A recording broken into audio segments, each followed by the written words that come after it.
హైదరాబాద్ బేగంపేట బ్రాహ్మణవాడి రామానంద తీర్థ memorial trust లో children's park ను MLA Talasani Srinivas, MLC Vani Devi ప్రారంభించారు. విద్యతో పాటు విద్యార్థులకు ఆటలు పాటలు నేర్పిస్తే వారి జీవితం ఉల్లాసంగా ఉత్సాహంగా ఉంటుందని ఎమ్మెల్యే తలసాని అన్నారు. మాజీ ప్రధాని పివి నరసింహారావు ఆశయాలను ఆయన కూతురు వాణిదేవి కృషి పట్టుదలతో ముందుకు తీసుకెళ్తున్నారని అన్నారు.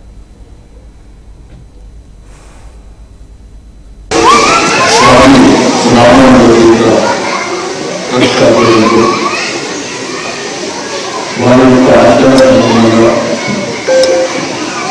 ఒక భారతదేశ పౌరులుగా పివి నరసింహారావు రామానంద తీర్థ గారి గురువులు భావించగా వారి యొక్క ఆచరణను ముందుకు ఎంతో కృషి చేసినప్పుడు అందరికీ వారి యొక్క మానవ సానుభూతి